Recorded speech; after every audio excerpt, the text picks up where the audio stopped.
Hi, everyone. My name is Obi Felten. That's going to be quite hard to follow, but I'll do my best. I'm the Director of Marketing, Consumer Marketing for Google in EMEA. And this is my second time at Google Day Prague. I was here last year, and it's great to be back in this beautiful city. This time I brought my family, so I've actually spent the weekend here with my son and my husband. And coming from London, we feel very much at home with all this rain. So it's my pleasure now to talk to you about Google+. My team and my job is to introduce new Google products and get people to use them. And so this is one of the products that we spend a lot of our time thinking about at the moment, because it's so new, so we're still figuring out what to do with it. So I'm going to spend most of my time doing a demo, because I think it's the kind of product that's better to show you than to talk about it. But I just wanted to set it up with a couple of things before I start the demo. So first of all, people ask me, why is it called Google+? That's kind of a weird name, like with a plus. And the reason it's called Google+ is because it's meant to be Google plus you. So that's why it's in the top right left corner on your screen. And it's not just a new social network. It's basically Google plus you. And we will be bringing it to all the different Google products that you already know, like Search and YouTube and Maps and Android and Chrome, etc. And all of these products will get better as you add you yourself and your friends into them via Google+. So that's kind of the first thought. Then the second thing is it's very much a beta product. We called it the Google+ project when it first launched to a closed audience early in the summer. And we still kind of think of it as a project. That means it's early days in terms of the functionality. We listen to what our users think all the time. They tell us on the product very vocally. And there's new features and things launching all the time, and that will continue for quite some time. So it's very much beta, and if some stuff I show you doesn't work, I apologize already. Okay.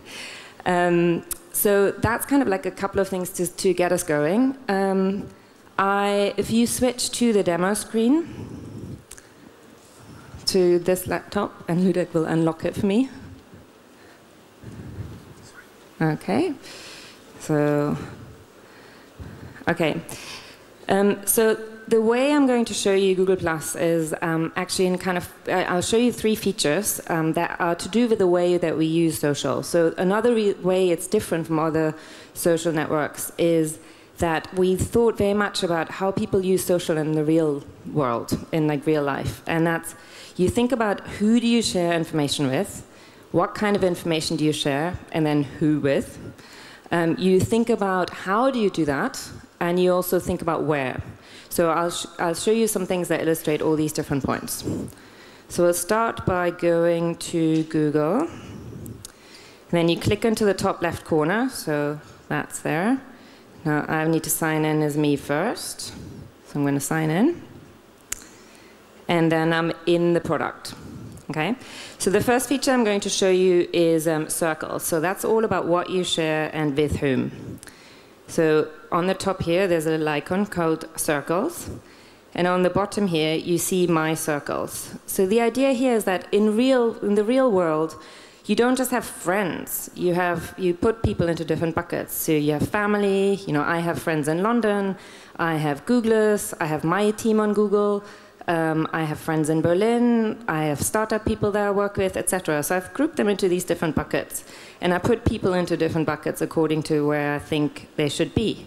So I've just heard that my sister-in-law has just joined Google+. There she is. So I'm going to drag her into my family circle, and that's it. It's kind of really fluid, really fun UI. Not very much like Google used to be. This was kind of the first of our beautiful UIs. So once you've put people into your circles, you can then read your stream segmented by circles. So my stream's pretty busy. I've got tons of people following. So there's loads of stuff coming out all the time. But sometimes I might want to see just what my family are posting. So here's my mum. She's just posted her holiday photos. Here's my husband, who posted a picture of my son eating a burger. I'm embarrassed to admit. His first McDonald's, he didn't like it. My brother, who's a computer science guy, posting something nerdy. So that's a very different experience from looking at the entire thing of my incoming stream, where there's just like everything coming in all the time. So you can segment, but then you can also, you can segment the incoming, but then you can of course also segment the outgoing. So I, for instance, never share any pictures of my son with the whole world, which is the default setting here, to public. So I'll unclick that. And then I choose to just share it with my friends, my London friends, and my family, for instance. And then I can post it. It will just post it to that limited set of people. So if you look at my public stream, you probably don't see 2/3 of what I actually post.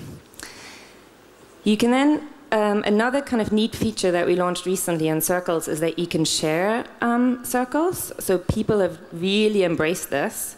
So if I search for shared circles, photography, I get people who are listing the circles that they've created that they're sharing. And this is a great way of discovering new content on it. So for instance, Robert Scoble had one photography circle that I've already added.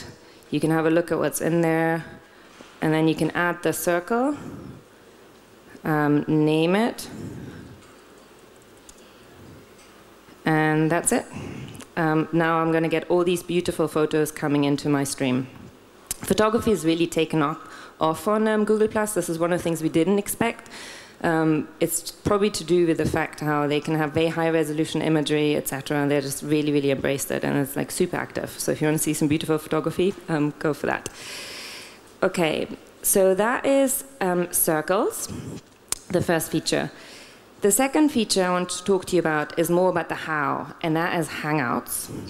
So if you think about how you want to tell people difficult news or very happy news, the main way you'd probably like to do that is still face-to-face. And of course, we've had the equivalent video conferencing for a little while online.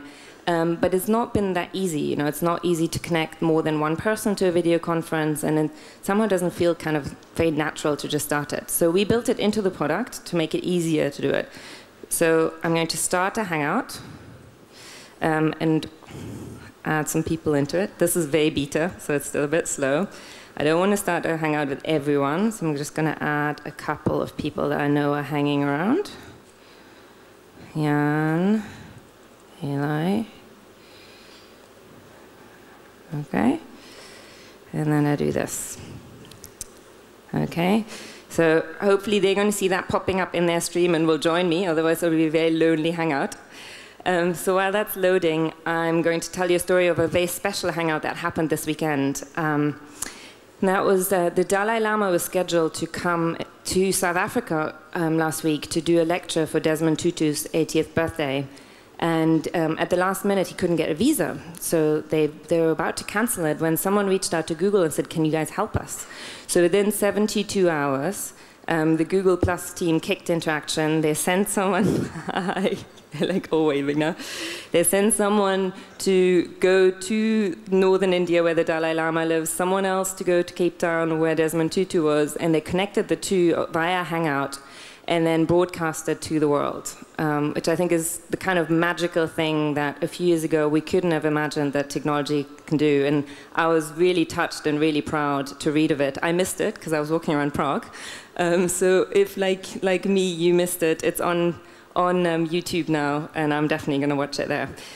So going back to my Hangout, so here we go. Here we've got Philip. You can say hello, Philip. Say hi to everyone. Oh. And then I've got Jan, who's actually connecting from his mobile. So Hangouts also work in mobile. And then I was hoping to have Eli, who's in London, but he seems to be ignoring me. So I'm going to have to move on without him. OK, cool. So you go out of it, and then that's the Hangout. Let me check the next thing I wanted to show you. OK. So mobile, I already mentioned a little bit before. I was actually supposed to take a photo with my phone of you in the beginning, but, oh, OK. I thought Amanda had taken it. So I'm going to try and do that now and see how instant this is going to work. OK. OK. And I'm hoping I'm connected. Yep. So I'm just going to wait for this to hopefully pop up. So the guy who who led the team, Vic Gungotra, actually came from Google Mobile. So it was always very clear that a lot of the stuff was going to be built into mobile, and that Google Plus was going to be built on mobile. So a lot of the things that you would expect, you can of course do. You can post, you can add people to circles, etc. And then mobile also has a few special functions that are mobile only. So for instance, one of them is Messenger, where you can have kind of just like a really quick group chat. And another one is instant upload. So how many of you have lost your phone with all your photos on it in the last 6 months? So I lost mine and had about 200 photos, and I was really, really upset. So now I enabled instant uploads on my Google Plus app, and it means that whenever I'm connected to Wi-Fi, my phone just automatically links my photos up to the cloud so that I can then use them. So you can post them either, you can post from your mobile itself, or you can go here. So let me see if these have actually arrived yet. I'm going to see, add a photo. Oops, not here. From your phone. Okay, it's not here yet. But here you can see, here's one that I took earlier when I was trying to do this. And oh, nope, that's it. That is you, actually. So there you have it. So it's kind of, it was actually pretty instant and came up onto it. So I could now post a photo of you into it. So you can see how the desktop and the phone are really very seamless. Okay, so that's the mobile features. And then the last thing I wanted to show you is how Google Plus is going to improve the Google experience as a whole. So I mentioned that we're going to build these social features into a lot of our other products. And the first one that we did that with, of course, is search. So if you go to google.com, you can actually +1 things right from inside in the search to let people know that you liked something. So one of the things I discovered this weekend was the Lego Museum. Don't know how many, even some of the locals don't seem to have heard of this. It's quite extraordinary. It's the collection of one man who must have spent like about $50,000 on Lego or more.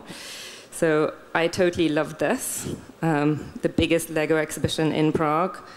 So I'm going to +1 this from here. So there's the +1 button.